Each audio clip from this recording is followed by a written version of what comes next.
and welcome Together We Solve, the Power Couple podcast. And we are your hosts, Kelly and Derek. Hi, honey. How are we? We're doing okay. How are we doing, I guess? I think we're doing good, right? I think so. Well, but we have a really serious topic today. I think that Yeah. we needed to revisit certain things that's just been happening to us lately in the community. And also, this is a topic that we do discuss, in our youth program about like social media bullying, right? So we wanted to really get into and try to understand, why do people doubt others' growth or change? How to handle criticism while staying true to your mission, and to give encouragement for those who feel discouraged by other people's opinions, which is it's we want to listen. Everybody has their right to their own opinion, but sometimes those opinions can hurt others, and sometimes those opinions are false opinions. So how do we deal with that? So let's start there. Well, I mean, a lot of times, from what I've researched and just experienced on my own, people have their own insecurities. So when you're speaking your truth, you sometimes project onto their insecurities. Therefore, they may call you names or say things that are false or take part of the truth and twist it to try to shame you because they really feel ashamed of themselves. Like even me saying this, they'll try to mock that, Right. that type of thing. Right. So it's like when someone doesn't really want to take full accountability for their own actions. So it's easier to redirect that energy to someone else and then point the finger at them, even though it's you that's the problem. Correct. I'm glad you said that, is because people love to deflect from who they are back on to somebody else, whether they're doing it in a joking manner, whether they're doing it to be cruel. Yeah, consistently that happens out in society, social media, but just in society nowadays. I always, and we've talked about this a lot over the past 3 years, is why is this happening? What is the issue? What is the reason? And I think I said insecurity. It's also jealousy. I think a big one is jealousy. Sometimes people look at what you've accomplished if you came from a certain situation, and they're like, there's no way that person could have done that. There's no way, that's impossible. They must be scammers. They must be lying, because they couldn't do it, or they chose not to do it because they didn't want to embrace that they were the ones that actually had the issue. But do you think it's also they're not embracing that they have the issue, but it's the fear? Like, like some people be fear of success, right? Like they set themselves up, they sabotage themselves. So if somebody sees that someone who overcame something, they can fear that they wouldn't be able to do it. So it's kind of like, why even bother? And then like it can't be done, right? Because I can't do it.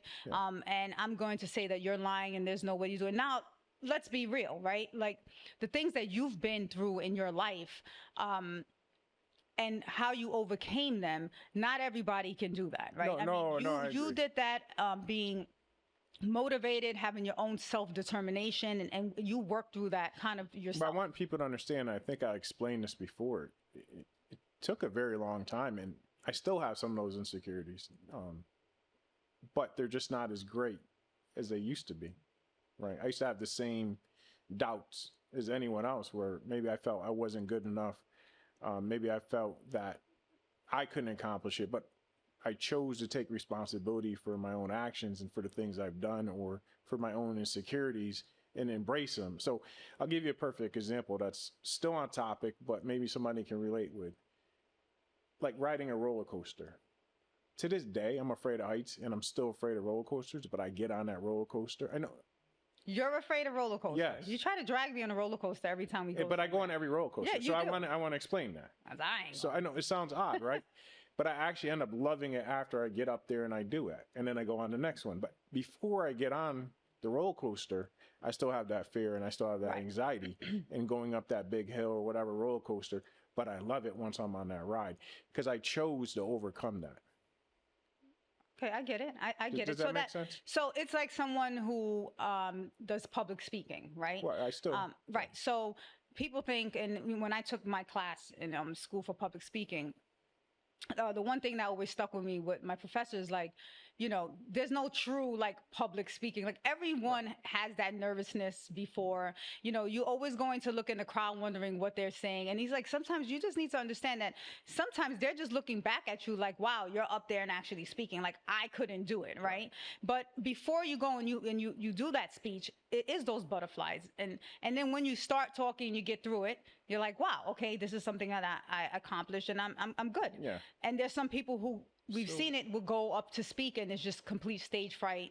Nothing comes out of their mouth, and because they probably before they even got up there kept telling themselves they couldn't do it, Right. and that's exactly what happened. But you convince yourself like I'm gonna go up there, and even though I'm scared, I'm gonna give it a try. Right. All these things you see me doing now, public speaking, speaking in front of this audience right here, I was super fearful of.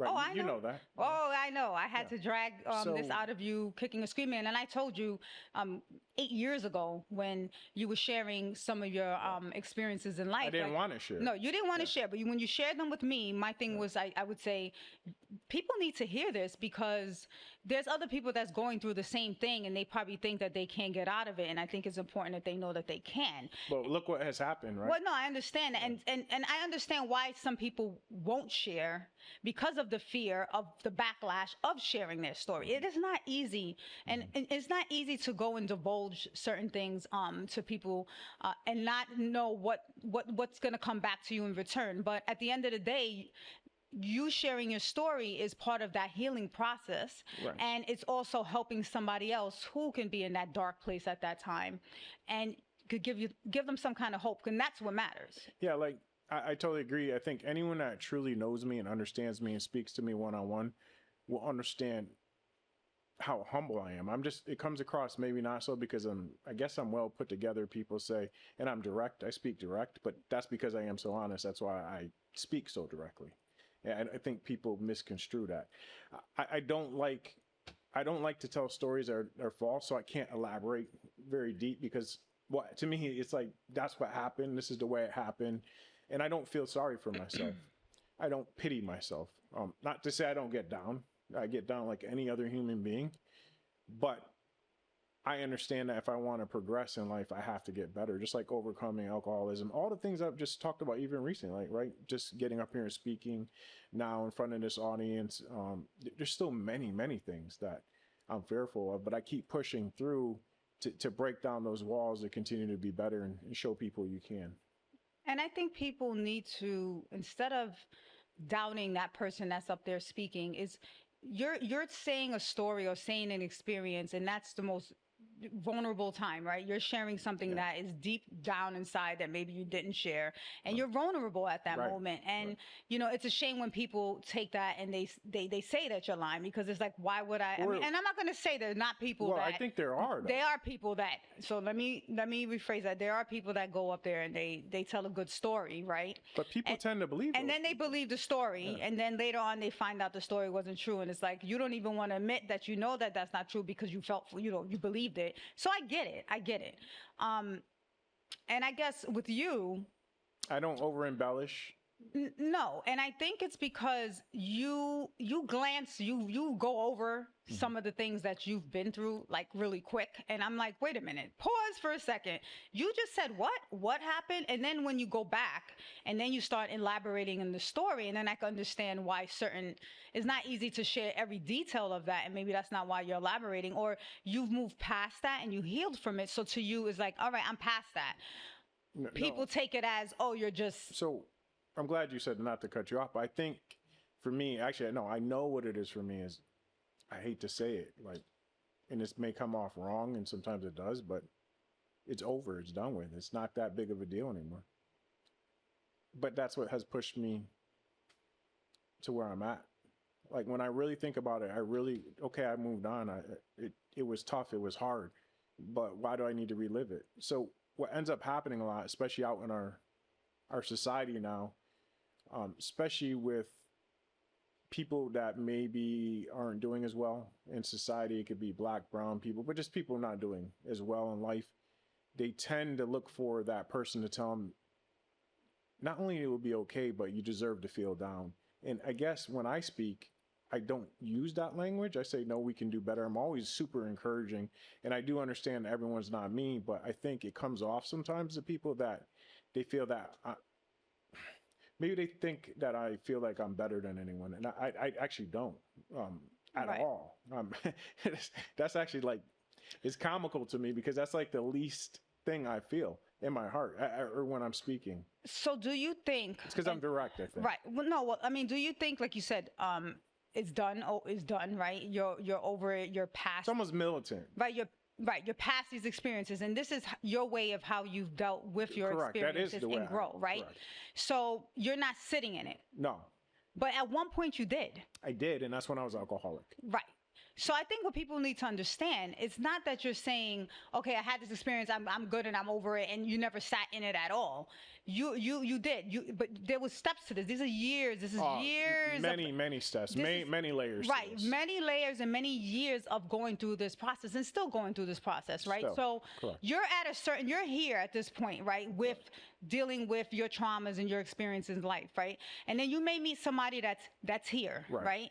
And to them, it's hard to understand how you got here because they're still here. Right. So it's understanding where you're at in your place, where that person is, and kind of, it's not going to happen overnight, right? It's not something that you're going to fly through and wake up one morning and, okay, life is dandy, because there's always issues. There's always something that comes. There's always something that's going to happen. Is how do you deal with those issues, right? So it's baby steps. I guess what I'm trying to say. I do want to say this, though. Even though I went through my hard times, I do think, though I was born this way.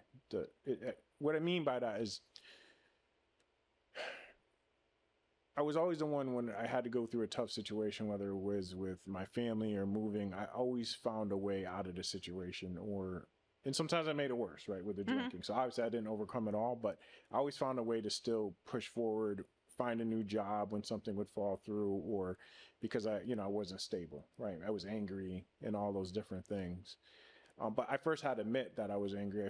That was one of the first steps. I first had to admit that I was an alcoholic. Those were but it took me many, many years. But I believe I was just born that way. I do. And I understand when people say it's very difficult to believe what I've done or why I think this way.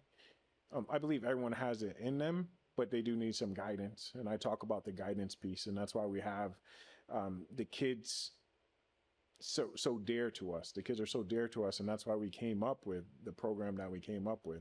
And people think it's nonsense and it's therapy, and it's not. It's really self-reflection, guided with steps that I've taken and then steps that I've researched and things I've been through. I talk about it all the time, Kelly, that I feel like at 45 years old, I can relate to so many different people because I've had so many different lives I've gone through. So many different lives, whether my cousin, who hung himself, whether at a very young age that we all slept in the same room together, whether I was in a gang. Now, I was a salesman at one point, got kicked out of the house, became one of the top salesmen door to door after that. Just always persevering because I refused to, not to say I haven't given up on things. I remember the one thing I did give up on was football, but I came back and I swore to myself I wouldn't give up again after that.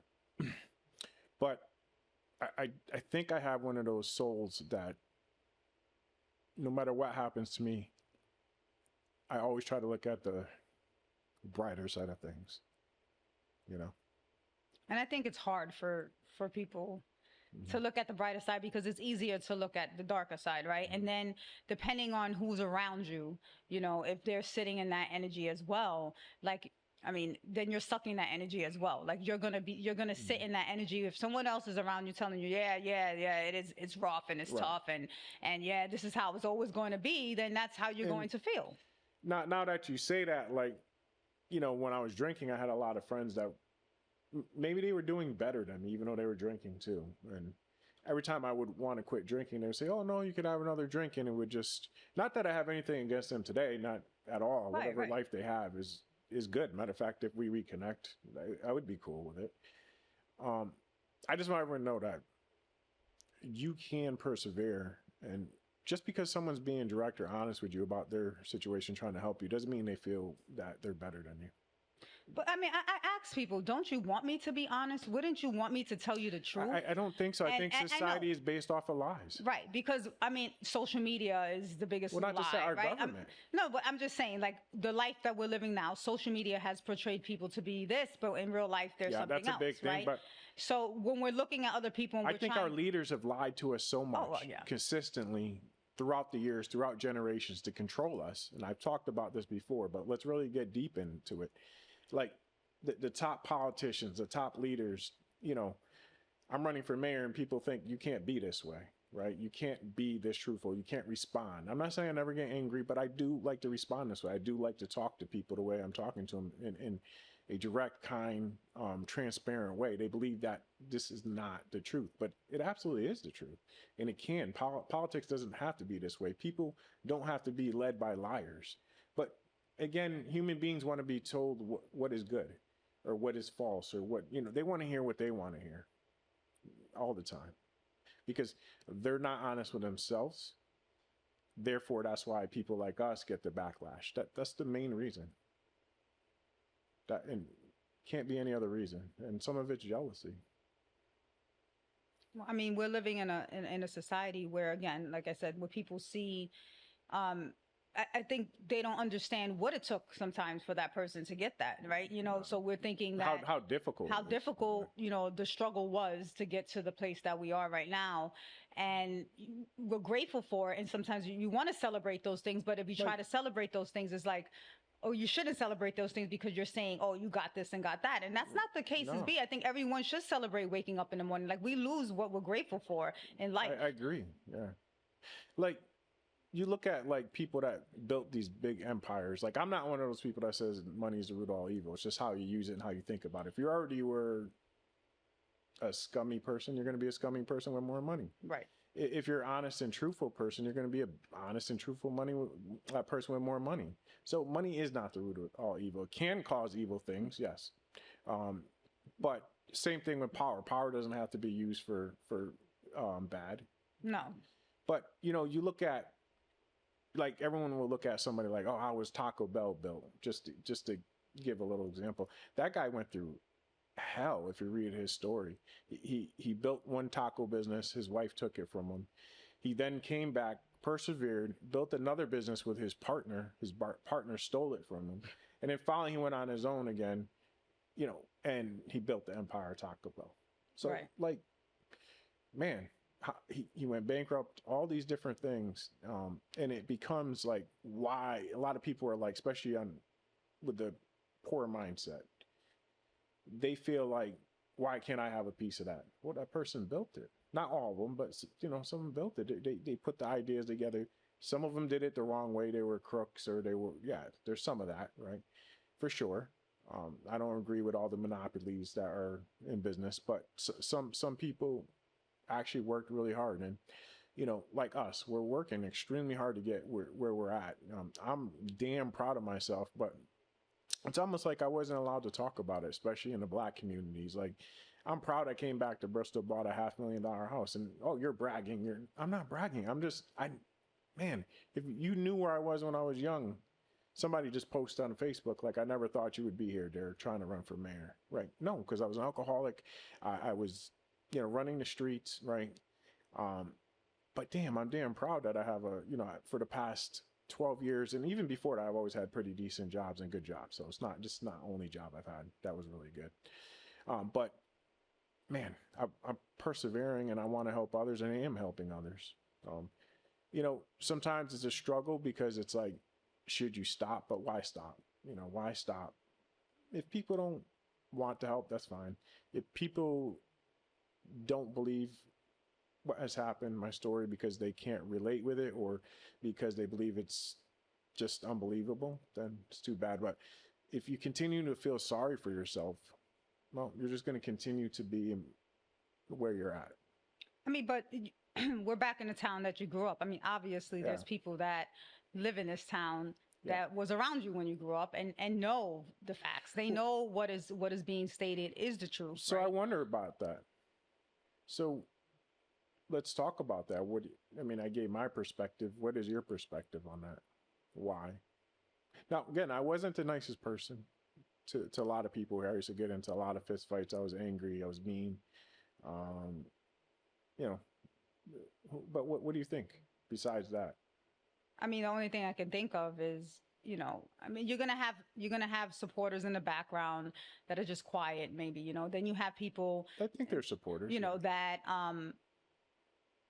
since you did bad things back in the days, may look at you now and be like, ugh, you know what I mean? Because they're remembering the former Derek. They're not looking at the new Derek, right? They're not looking at you now. I mean, we've all done things, and we have to grow past that. And as long But I think what I would ask them was I always a truthful, honest person? I don't think anyone could say, even at that time, maybe doing bad things, but I was always truthful and honest. That has never changed. That part of me has never changed. I mean, I think, now we just, with social media and where people are so comfortable with saying things on social media because it's behind a screen, right? You're not in someone's face. You're not seeing how they're taking what you're saying. Yeah. And it's easier to say things. And then those people that probably want to comment and want to say, hey, no, are probably like, I don't feel like getting the backlash that he's getting. I don't want to be bullied, right? No one wants to be attacked in person and on social media. And I don't think it's fair that people feel that's the way to go, because as adults, then what are we teaching our children? We're teaching our children what, if that was your child and your child was and was getting called out on whatever, getting bullied on social media, as a parent, I mean, we hear about kids have taken their life from that. You don't know what your words can do to someone and how deep that can cut, especially if the words are not true. Right. Okay, if they're not true. And there's only so much a person is going to do to, defend themselves on. I mean, it's exhausting, right? You're not going to sit here and argue with someone on social media. To me, if there's a problem, and I mean, you see me, then let's talk about it, right? We're civil adults and we can have a conversation. But when you're just bashing people to bash and you don't know them personally, to me is absurd, because you have no idea. You're just following what other people are saying. Get to know the person before you comment. But I guess the better question that I'm always perplexed by is, why wouldn't you want to see others do well? And I always ask that question. I just don't understand. Well, I mean, I truly don't. We talk about this all the time. If you're not doing well, right? And you're content in your circumstances, or you just feel you have that poor me mindset, right? And somebody else is doing better, right? In order to embrace that person. But why wouldn't you want to find out what that other person is doing to do better? I mean, because there could be multiple reasons. You're content and you're fearing. Remember the fear of success. You're content in your situation. You don't think there's a way out. You don't think that you can do it. You don't have the confidence to do it. Reflect and hate on that person? You know what? I wish I had the answer to that, because it's just easier. It's self-sabotage too. It's easier to do that than to actually have to deal with your own emotions. It's like an alcoholic, right? Right. So for years, when you're angry, at least for myself, right, I didn't want to deal with reality in my situation. So I'm going to drink and then live in another reality, but then you're going to wake up and you're sober, and then here comes the reality again. So it's like, if I'm around you and my circumstances are low, and I'm feeling sorry for myself, and then I'm next to you and you're like, yes, life, full of life, I'm doing this, and then I'm like, yeah, that's great, and then I have to reflect, and God, my life is kind of crappy, and I'm doing nothing to fix it, right? And I'm just gonna sit here and complain about it. You're reminding me of how my life is. You know how I just said that? I think I'm glad you touched on this. Actually, I know. Stop saying think. I know I was always built like this, because even when I was alcoholic, that's still not how I thought.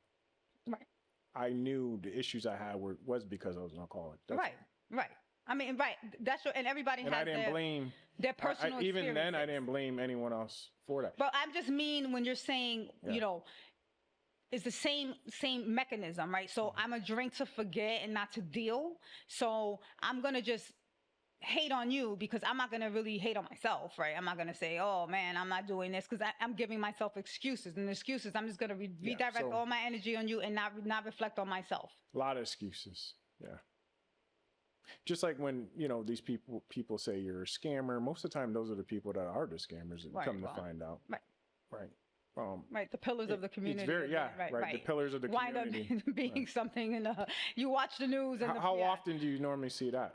Right. And I can guarantee you a lot of people that are attacking us, and I would love to see what they really do, because I bet you half of them are just scammers, to be honest. Oh, I mean, Because why would you say, or you're a follower of someone else who is just or you know, you're just following because it makes no the sense trend yeah, that's going on, and you're like, hey, I want to jump in. Attention.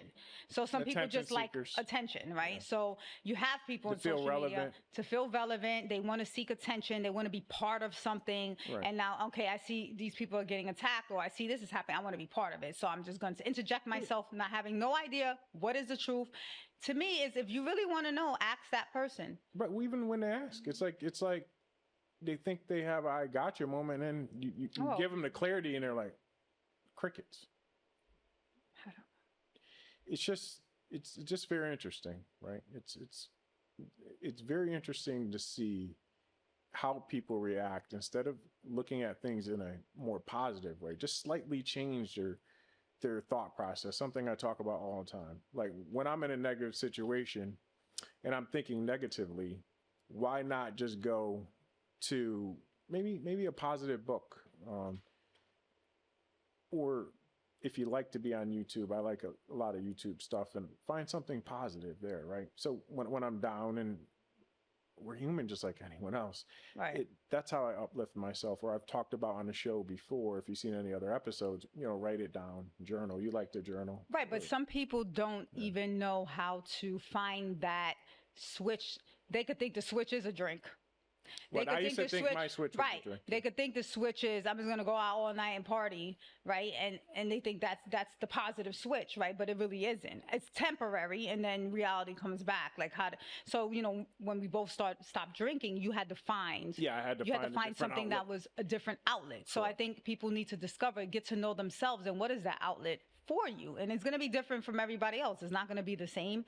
Right. But you need to figure that piece out. Well, So so if you're in a negative mindset, how do you break out of that mindset? And sometimes it's a shame because it could just be your environment.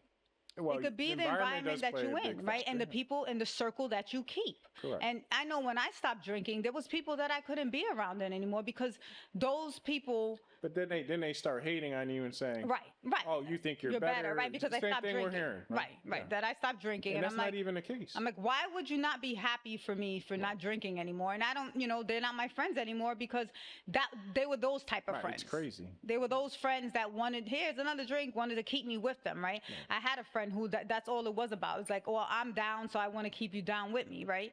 And I get it now. I didn't know it then, but now I look back and I understand that. So sometimes you need to break ties with people, sometimes family, when they're the ones that are called that toxic, they're toxic with you. And sometimes you have to separate yourself. So you have to recognize that. Sometimes you don't recognize that because you're so deep into the people that's around you, and it's not easy. Well, those people, feed into those emotions, and then you feed back into those emotions, and now everyone's feeling, yes, we hate the world, and let's go have a drink or smoke weed or uh, do some hard drugs or whatever the case may be. And really what it is dealing with your reality and trying to solve your problems. No one else can solve your problems. Not the government, not extra money. You can be rich, and then look what happens all the time. I know. And then they lose all their money, or bad things still happen.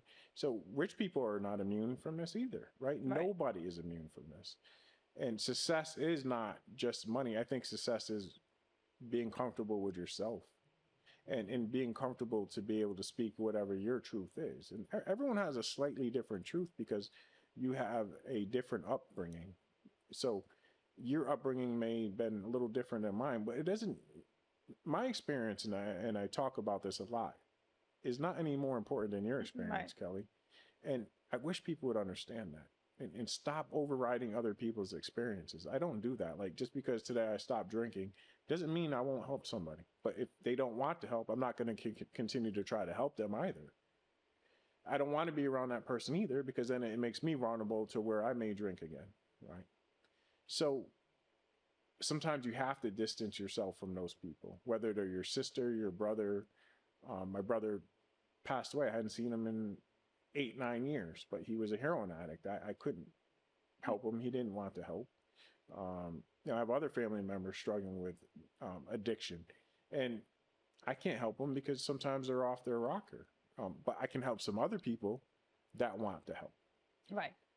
I'm not going to exhaust myself on people that don't want to help. You can only help so many people in your time. I always just look to, we have to figure out a way to connect with people, give a little bit, and get people to understand that you can get out of those situations if you try.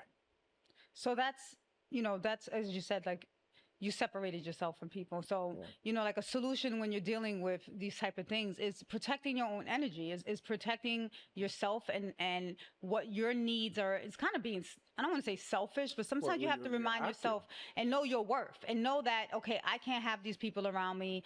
I'm going to have to change and 'Cause I'm going to have to make a difference. It brings you right back. That Right. you talked about that environment, the negative energy. I know when I'm in a bad mood, it can affect the household. I know when I'm in a positive mood, it affects the opposite way. Most of the time, I'm Right. in a positive mood, but sometimes, right, if you're not, it can affect everyone around you. Well, So absolutely. it's no difference between you and I. If you're in a bad mood, it could affect me, even though I'm saying, or vice versa. Right. Right. It happens. Right. But that's life. And recognizing, I think people need to then recognize that and say, okay, what can I do differently in that moment? Or what can I do differently the next day? And not allow those days to accumulate. Sometimes what I would happen in the past is I would allow those days to accumulate, and Right. I'm going to drink, or whatever the case. Now I'm going to be angry, angry. Now when it happens, even when I'm in a really bad mood, I'm out of it. I'm out of it in like a day or two. Worst Right. case, and that's worst case scenario, right? A day or two. Wouldn't, it's not a week anymore. It's not a month anymore. It's a day or two, and that's a lot. That's a long time for me to be in not a good mood. So sometimes an hour, 2 hours. Can you do something? Can you do something to shift your mindset? Can you watch something on TV? Can you go for a walk? Can you go for a run? Can you go for a swim? Can you, whatever it may be, something that makes you happy. Think a happy thought that, or, start thinking about something positive, a puzzle, whatever it may be, to start to shift your mindset just a little bit. So, we started off this conversation about, like the bullying on social media, being accused of things, and Yeah. how does someone deal with that? I think you just keep telling your story, right? And there's one thing is like, and I'm gonna say it's reminding yourself why you're you doing started. what you're doing, and Yeah. whatever people are saying, it doesn't matter, because remind yourself. So let's remind ourselves, like, Yeah. why did we even put ourselves out there to begin with? Because of our life stage. Everything, if people just pay attention, I'm glad you brought up. The very first thing we did to integrate ourselves into the city was we sold clothes to give back to the Agape House. Why? Because that is the way I grew up when I was younger. I lived in a shelter, which I've told the story several times, 3 different times with my mother, and I ate at soup kitchens, and I lived on food stamps in Union Street, Davis Drive, all of the above. So if people just look at those actions that were taken, then you could see crystal clear that it's very honest and very pure, because it's something from my childhood.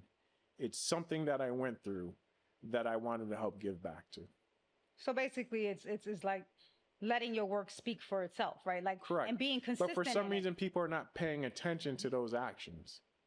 So I'm glad this is the first time I've really put it out there like this, is that pay attention to what my story is, whether I glance over or now I'm being direct about it. What did we do when we first came in? I grew up in a shelter a couple different times. Like I said, I didn't know my father, right? All those different things. So we went back to what? Help the homeless. Because, because at times I wasn't in a great situation. Right.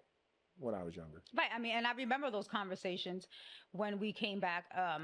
If you don't realize from my accent, I'm from New York, and this is your hometown, but I embrace it as well, because of our experiences. So the homelessness part, I remember living out of a suitcase, and it was like, yes, this is important. Right. This is near and dear, because we both live at one point of our life those situations, helping the youth because of us as right. growing up, all the things we went through, and the things right. that we went through, and you went through a hell of a lot more as a child. No, right. as a child than me, more going into my adulthood. But a lot of things my childhood did carry on to my adulthood. But understanding that our kids are important, our kids need our help, right? And right. we don't want to see kids without. I mean, we have children, and we raise our children to be grateful for what they have, and to work hard for what they have as well. So we don't want them to have, to be without, but we teach them the value of what they have and to appreciate that. But even that's been a fight for me. fighting for my Right, kids. right. I understand.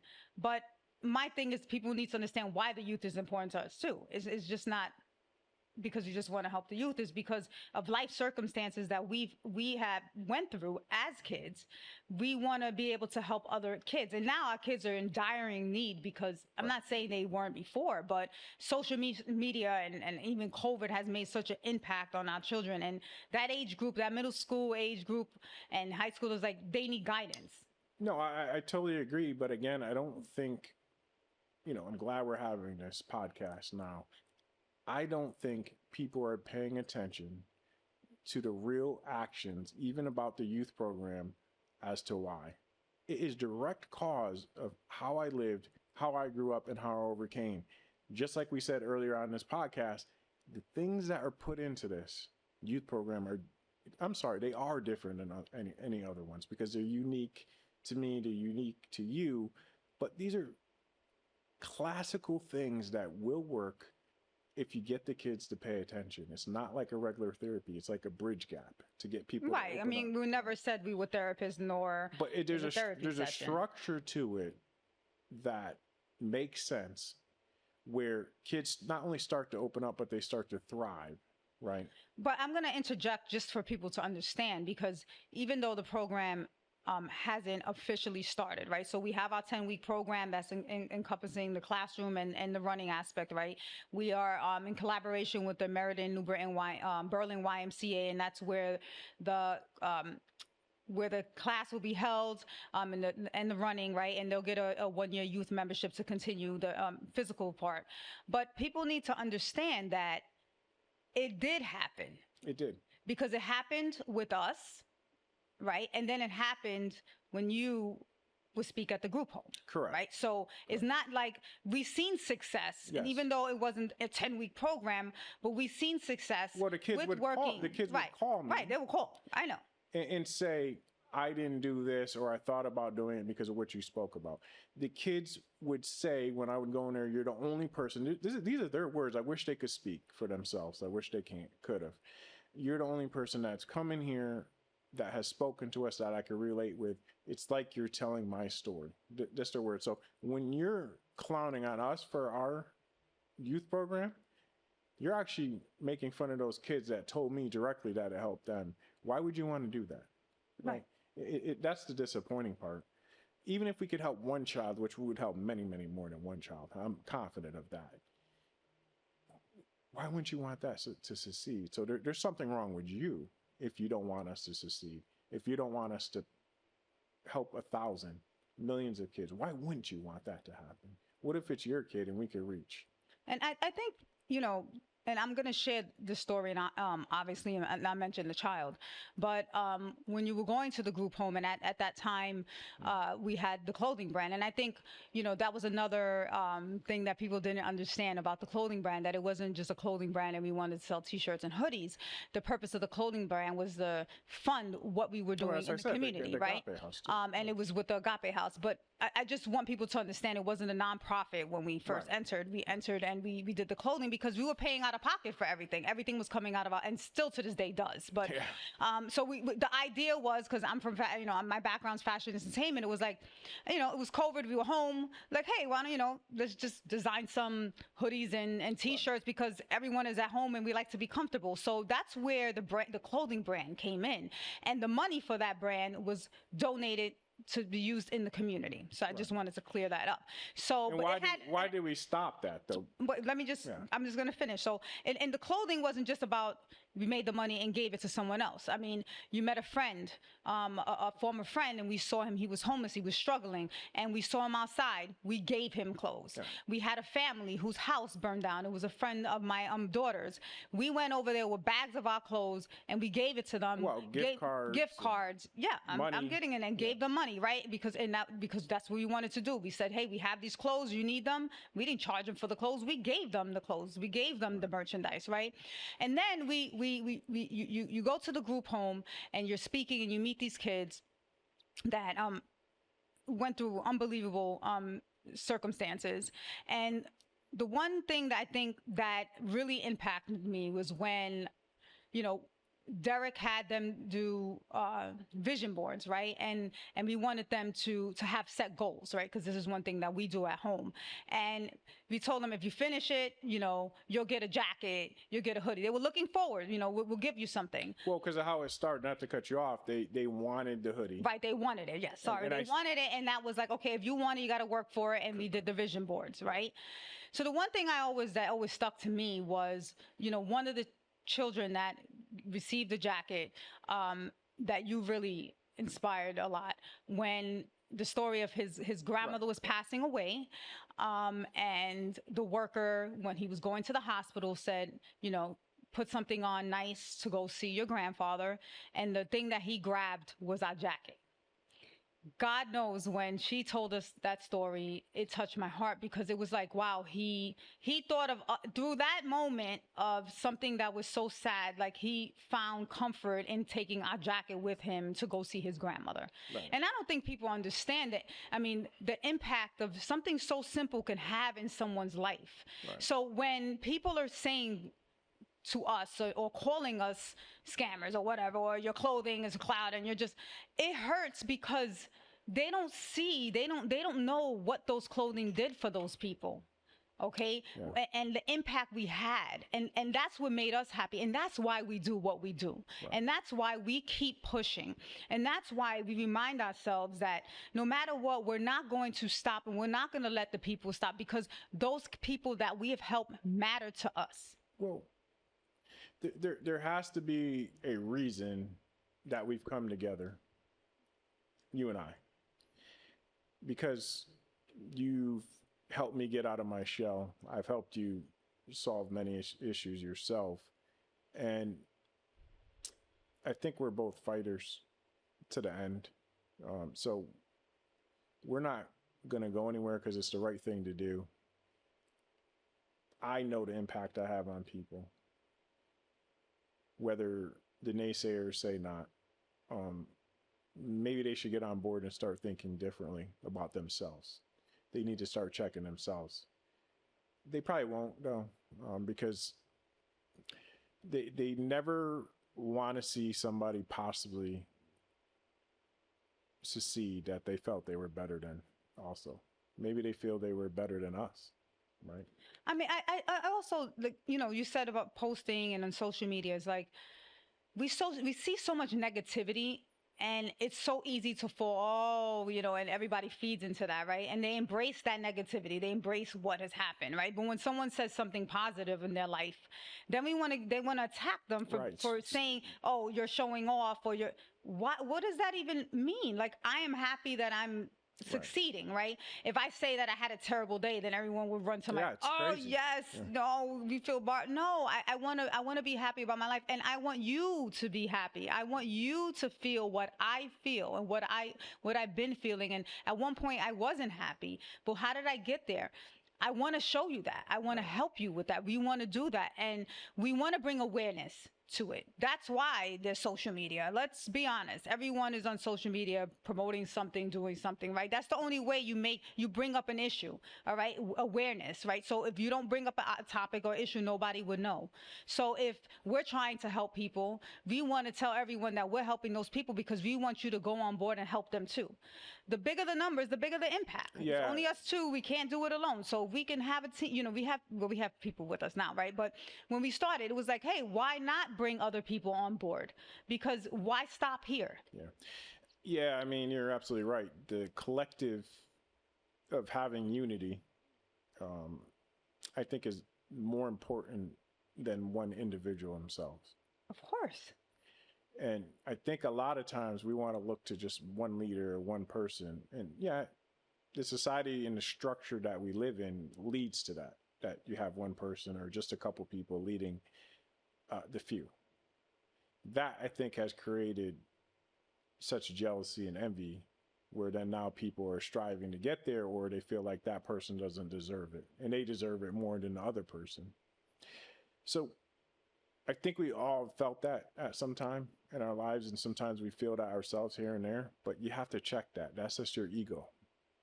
That's the human ego saying that to you. And stop. stop doing it. Like if I ever catch myself doing it, which I rarely do ever, because I'm very conscious of it, then I make sure I say, no, Derek, that's just your ego. Remember, remember where you came from. Remember where these people are at. It's difficult though when you're taking shots, right? Because you're like, why? And I guess it just comes down to the simplest form. For me, I'm a very logical person, so it's difficult to figure out, but it's just all the things that we said, right? People don't want to find the good in people; they want to find the empathy, the sympathy, and then the people that are supposedly doing better want to keep people below them. So I don't look at you as a great leader. You may do great things at times, but if you're saying somebody can't do better, or this group of people are marginalized, that you're not helping anyone by doing that. You're not overcoming anything by doing that. You think you are, but you're subconsciously in telling people that they're never going to be better. That is just the wrong way. And I've said this to other leaders in our community. That's the wrong way to look at it.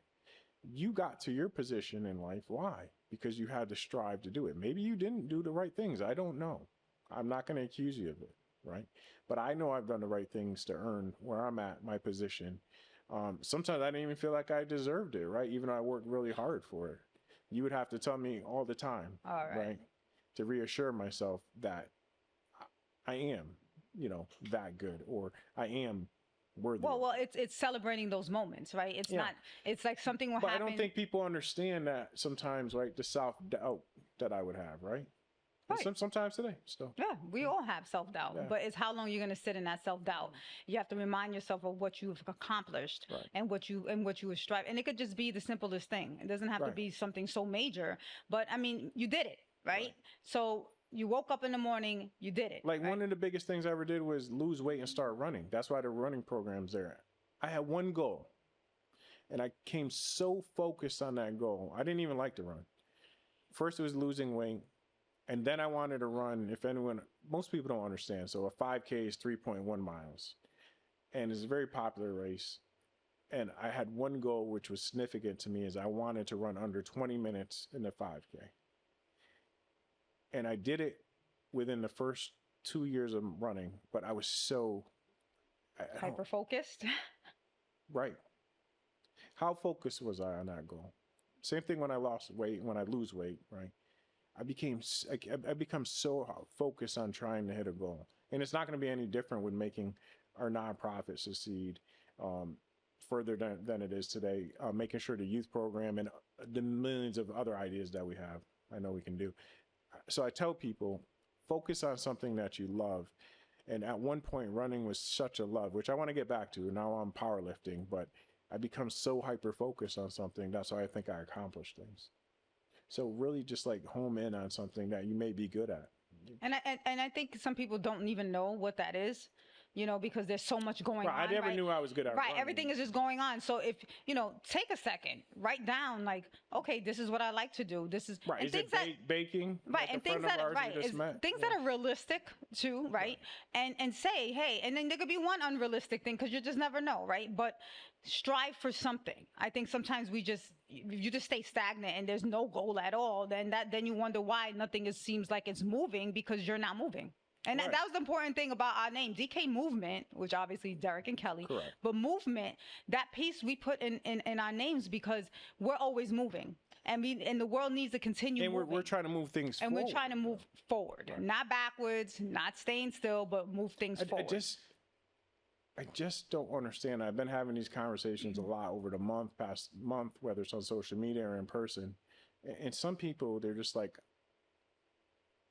they always want to go back to the negative, right?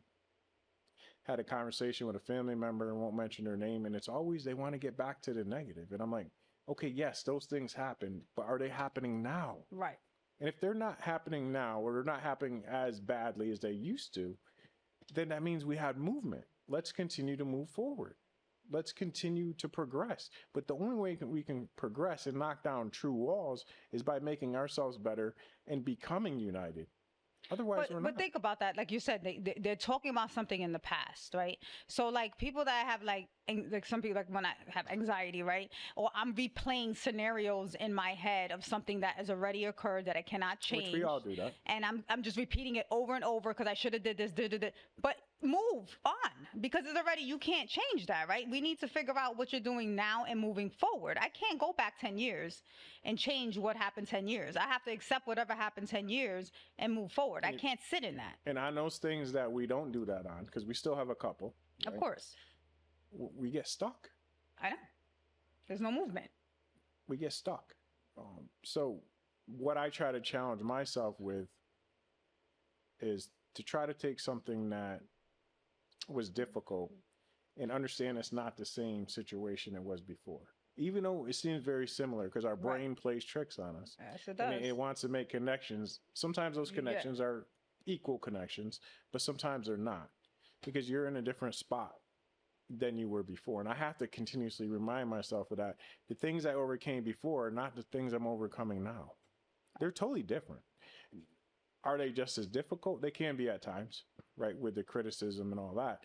Or trying to build a business that you know where you can help millions and millions of people, and I mean millions of people, if people get on board. But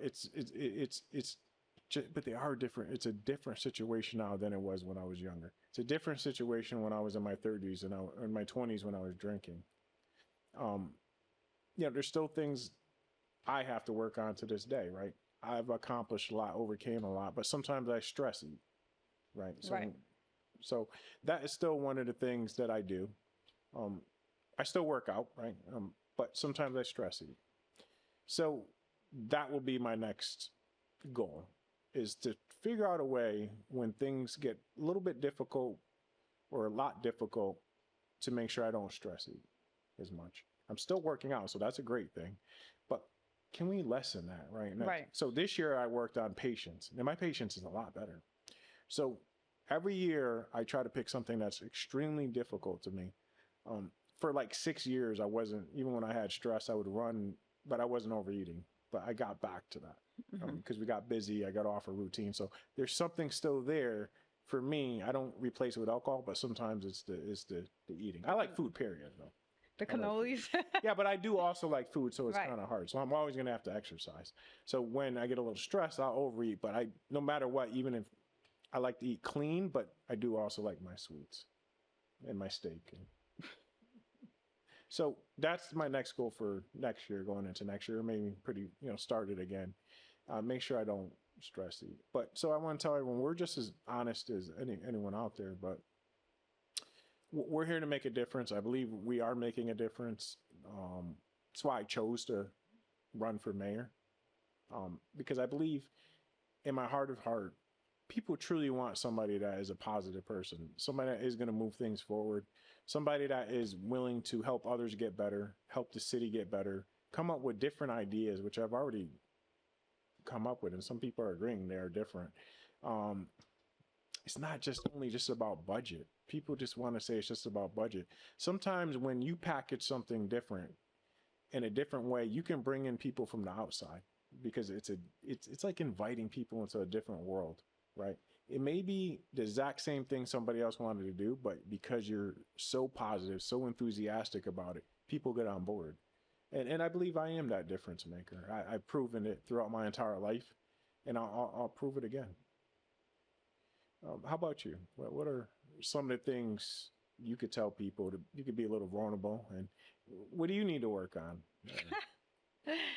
Getting healthier, right? Right. Because my thing is my injury and just being more getting into that physical. Because I'm not a runner. I don't work out. You've heard that plenty of times. We had Amanda here, and I was like, okay, you need to get my health on track, because my focus is always on other people, and then I choose not to focus on myself. So, and the patience piece, right, is being patient and just knowing when to slow down too, because I will run on 150 all day, every day, And I think one of the things for you, you have to learn to delegate and give up some right.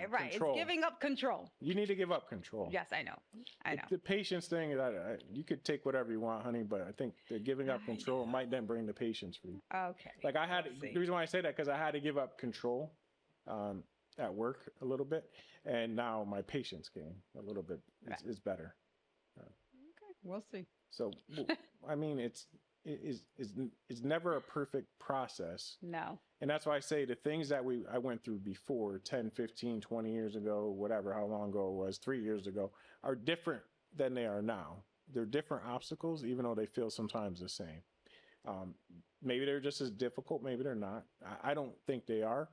But our mind has a way to connect the dots as to well, yeah, you can have your triggers of something that has happened in the past, and then something happens now, and it triggers. Now, don't get me emotion. wrong. The things that people are saying are nasty. They're wrong. They're cruel. But I always question why. And I think we touched upon that in this show. And I really hope if anyone's going through any of the similar situations, keep persevering. There's people out there like us that are willing to work together. If you're genuine, we're genuine. But we don't have to believe in those people that don't have your best interest either. Some people just want to sell you a bill of goods. We see it all the time. You know, the people now running for mayor, you know, whether it's a sob story, but it's a bill of goods they want to sell you. They're not going to do anything different. They showed you who they are. Look clearly at somebody's actions. Look not just at their words, but what they did. Does it tie up with their story? Does it tie up with what they overcame?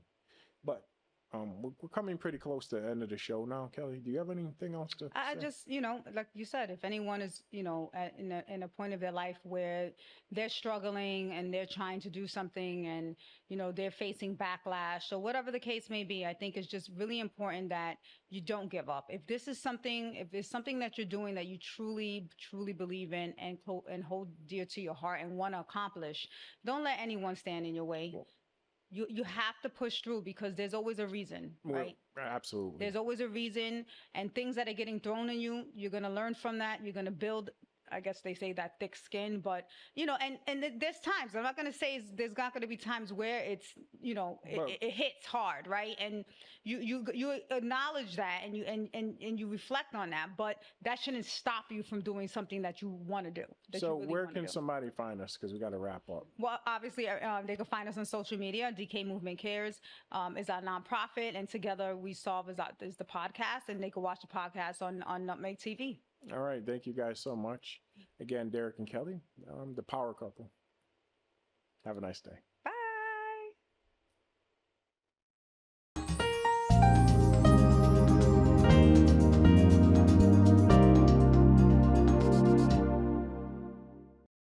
Nick Augustino right here at the East Side Restaurant. We always have the complete full dinner menu. Knockwurst, bratwurst, sauerbraten, potato pancakes, red cabbage, rice pudding, cream pies, all the desserts that Germany had to offer. I always do something different. Yes, I do. I brought seafood to the beer garden at the East Side Restaurant. East Side Restaurant, your German destination restaurant in Connecticut. Tiki-taka, hoy, hoy, hoy!